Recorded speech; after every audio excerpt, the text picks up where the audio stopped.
Now, though, we're very lucky to be joined by the chairman of Matchroom, Eddie Hearn, alongside his latest cruiserweight, Pat Brown. Boys, good afternoon. Welcome to Drive. Good evening, lads. How we doing, lads? You all right? We are very good. Well, hello mate. to you, Eddie, and hello to you, Pat. Listen, because there's four of us now, we'll say the name and we'll ask the question. So, Eddie, let me start off by saying hello to you. Thanks for coming on, the pair of you. Yes, thank you. Eddie, listen, I'm hearing only great things about Pat Brown. So just tell me a bit more about how you first became aware of him and why did you want to sign him up? Well, I think, when you look at the GB podium squad and all the standout amateurs, it's no secret. So we've known about Pat for many years.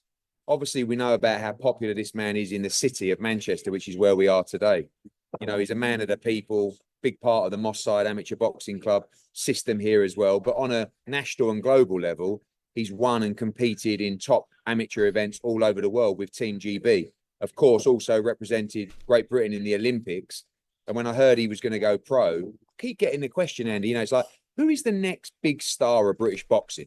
And we've got a lot of great young talent, but I'm kind of looking at the guy that's going to fill the arenas. I'm looking at the guy that's going to go in there and flatten people. I'm looking at the guy that used to be on a building site, but he's now in a gym and he's over Old Trafford and he's got a whole city behind him.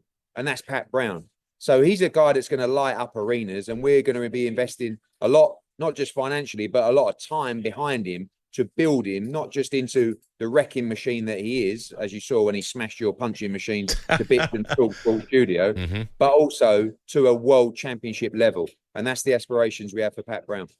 Eddie, I wanted to ask you about the cruiserweight division, because I know you're going to want to get him straight into big fights.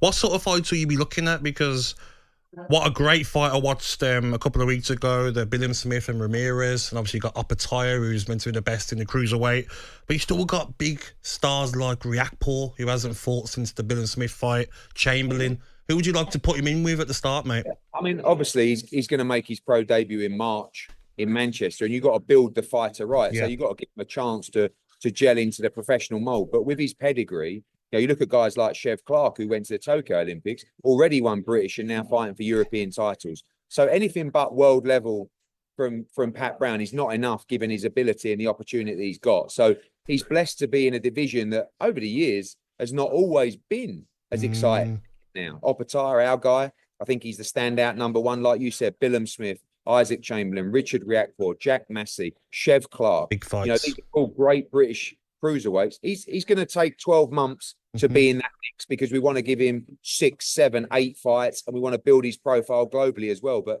he's got all the ability to do it, and he's going to be really exciting when he does. Eddie, no disrespect. Let's speak to the proper star this afternoon. Let's say hello to Pat. Hello, Pat. How are you? Hey, you all right? Good evening, I'm good. Pat. I'm good. Thanks so much for coming on, Pat. Listen, we've heard great things about you. I'm just curious. Firstly, what are some of the things that you have to weigh up before making that move from the amateur ranks to the pro game? And also, we know you fought at heavyweight before, but you're going to make your pro debut at cruiserweight. Why is that? So in terms of weighing everything up, obviously the pro game, you hear loads of stories, don't you, about backstabbers, and you need to mould your own team. And I'm fortunate enough where I've moulded mine, and I'm a very good judge of character as well, and I'm big on loyalty. And once I pick my team, that's the vehicle that's going to take me to the top, and I don't intend to change it really. And then in terms of, even though it was a heavyweight in the amateurs, it wasn't actually super heavyweight. So it was capped at 92 kilogram, and cruiserweight, I believe it's like 90 or 91, whatever you've got to make. So I'm still around the cruiserweight division, really, to be fair. And make no mistake about it, the cruiserweight division, it's never really been like a massive flourishing division, but people have speed and they have power, and it's devastating. Whereas as a super heavyweight, obviously it's really exciting and that, but they're a little bit slower, and obviously they carry the power as well. So yeah, I'm definitely looking in many years going forward. I will be open to moving up as well, but that'll be when the time's right. Pat, Eddie said there that you got the whole of Manchester, rooting for you. We know how much people in Manchester love their boxing. Eddie said, he's going to maybe take 12 months. But is there anyone that stands out to you that you want to fight, or is it just anyone can get it? I'm quite real, to be fair, and I think, like, if I'm going to stand here and say anyone can get it, like, it's just going to come across like, come on, mate, you've not even had your debut yet. But deep down in my pit, my dad's always brought me up as like, you fear no man, but there's always someone hard around the corner, never underestimate anyone. And I've always had that mentality. I've never shied away from no one. And I think, that's why I've kind of picked Eddie and Matchroom, because my sort of vision, it really aligned with theirs. And I believe that when I get these fights in place and the ball's rolling, I'll get to where I need to get to. And I've just turned 25. Like, I'm not, world's at my feet, isn't it? Well, in my hands, really, to be fair. Yeah, definitely. Eddie, let me come back to you for a moment. You, of course, have a history of turning fighters into world champions. Is it possible to map out a route of a fighter to work out how many fights they'll need to even have a shot at the world championship? Or, I know it's such a cliche, but do you take every fight as it comes? Yeah, you really must take every fight as it comes, but it's quite easy to work in blocks, really. Pat's going to have probably 4 6-round fights. Then we're going to move into 8-round fights. Then we move probably 2 of them, and then we're in 10-round fights. And once you do that, you're looking at English titles, British titles, European titles, and world level fights. So the key is activity, and the key is to build Pat Brown from the debut into obviously a star within the city here in Manchester, but also throughout the country and on a global level as well. You do that by great promotion, but you do that also with activity. I'm a salesman, but when you've got a great product, my job is so easy. And I've got a great product in Pat Brown, because not only does he look the part, he can fight and he can talk. Wait till you see him in the ring.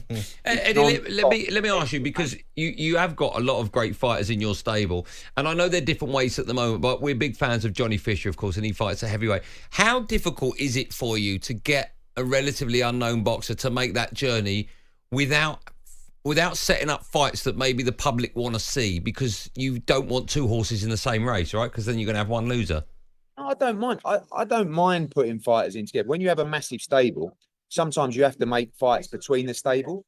But I've also got a passion for our stable and our team that I like to wear my heart on my sleeve during the fight. And you can't do that when you've got 2 fighters fighting each other that you represent. I mean, last Saturday with Katie Taylor beating Amanda Serrano was one of my greatest nights of just pure passion and love for the sport. When Katie Taylor fights Chantel Cameron and you've got 2 fighters that you represented at the time, it's hard to have that same kind of passion, because you work with both fighters. So you never really want to put fighters in with each other, but inevitably their time comes. People like Johnny Fisher's quite similar to Pat Brown in the sense of the support. Both freakish fan bases, like sell thousands of tickets in the early stages in their career. And, that's exciting as a promoter, because 1, they can both really fight, but 2, they're going to be filling arenas at an early stage in their career. Eddie, I wanted to ask you about the cruiserweight division, because like you said, and everyone knows, there's bigger divisions that, maybe people want to watch more and generate more money in what the fighters get paid. But is this now where you want to take the cruiserweight division, take it up a level? I think it's there, Gabby. Yeah. I mean, I love the cruiserweight division because they're fast heavyweights. Yes. That's what they are. They've got great power. They've got great speed. They move very well. They're very athletic. And I think now the cruiserweight division's getting a lot of limelight. Yes. Like Zerdo Ramirez against Billum Smith, great fight. Opatawa, our guy, I think he's the best of the lot at the moment. The whole British guard coming through the cruiserweight division. And I think, it's a great time for Pat to enter that as well. So, like I said, Pat loves a tear-up. Pat loves flattening people. And at cruiserweight, you get to see that with power and speed. And I think the whole nation and the world will love tuning in to watch this young man fight. Eddie, I'll come back to you in a moment because I want to talk to you about AJ. But just quickly, while I've got Pat there. Pat, have you got a nickname yet? Because if you haven't, I've written a few down. I just want to run them by you. Yeah, my dad used to box back in the day, and if he's had a few fights on the cobbles as well, everyone used to call him the Bomber. So, everyone always chants Patrick the Bomber Brown. But, that's the nickname that I can't get away from. Our boxing machine here is broke, so we need to replace that as well, mate. What have you got, Andy, for us? Well, the bomber's been done, right? You've got the bronze bomber, you've got Errol Graham was the bomber, you've got Tony Bellew who's the bomber. So I was trying to think outside the box, right? So I got a couple. What about Pat will turn your frown upside down Brown? Right? I quite like the whacker, Pat the Whacker Brown. But how about this? Because you always deliver, the postman. Oh, the postman. Yeah. I mean... Or Pat, he'll make your pants brown. Yeah, I mean, I had thought of that one, but let's quickly move on, shall we? Someone that does make your pants brown, of course, is AJ. Listen, you hinted, Eddie, that this could be, or next year could be his final year in boxing. He's 35 now. What is the plan for next year? I think the plan's quite simple. I mean, he wasn't ready to fight Daniel Dubois on February the 22nd, but that could still be his next fight. We've got the benefit now of being able to watch Fury Usyk on December 21st. I see AJ's next fight being Daniel Dubois or Tyson Fury, and hopefully Tyson Fury can do the business on December 21st and set up the biggest fight in the sport. While I've got you, I want to get your views on Jake Paul actually wanting to fight Canelo. His manager confirmed it on talkSPORT's fight night. I mean, that would be one of the most ridiculous fights ever, although everyone wants to see it so we can see Jake Paul get his head weaved into the canvas. What's your view on that? Yeah, I'm of that ilk as well.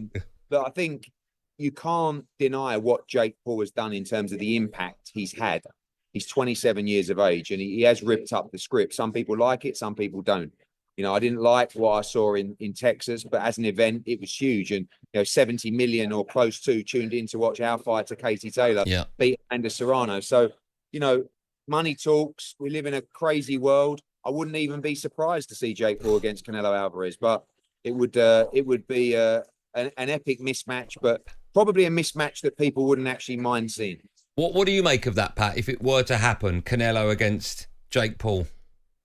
I think it'll be good. I reckon, obviously, Canelo is on a completely different level, and yeah, it's a massive event. But I echo what Eddie says. I think the event and the magnitude and the audience Jake Paul brings, it is brilliant for boxing. But in terms of the selection of fighters, I just don't agree with it. Like Mike Tyson, 58 Father Time, it always catches up. And let's be honest, when Tyson retired as well, he didn't exactly live their life after that. He ruined his body and then he's got back into shape again. So, I just think let him fight Canelo and then he'll know the level then. And he'll know that he can't just, walk through everyone and thinks he's the man. And don't get me wrong, he's done well in the sport and he's been living the life as a boxer for years and he's definitely improved a hell of a lot. But there's levels for a reason in this game, and the quicker he finds that out, the better. Eddie, I want to ask you one quick one because I asked Frank Warren a couple of months ago the same. What's it like now with the Saudi money and the Saudi opportunities? Is it every week you're getting a message of a fighter, get me on the Saudi card, get me on the Saudi card? Is it like relentless? Very good, thanks. And, I think it's like the opportunities now for fighters are incredible. Like, you can never deny a fighter a massive payday, and you're seeing fighters consistently get that payday. But more importantly, you're seeing great fights get made consistently for fight fans. I mean, we're seeing Fury Usyk for the second time in 7 or 8 months? A fight that we probably wouldn't have seen before. You saw Bivol Beterbiev. You'll probably see the rematch. Joshua and Ngannou. You saw Wembley Stadium with 100,000. We put a great show on in Los Angeles with Crawford Madrimov. And, I think you can't underestimate the impact that Saudi Arabia have had on boxing. It's unquestionably good for the sport because the opportunities for fighters are incredible. Yes. And long may it continue. Eddie, last question to you, then we'll let you go. I know you're putting on a huge domestic fight this Saturday that involves Sonny Edwards. How big a fight is that and how do you see it going? Yeah, we talk about, obviously, the Saudi involvement making these big fights. We need to make great all British fights as well.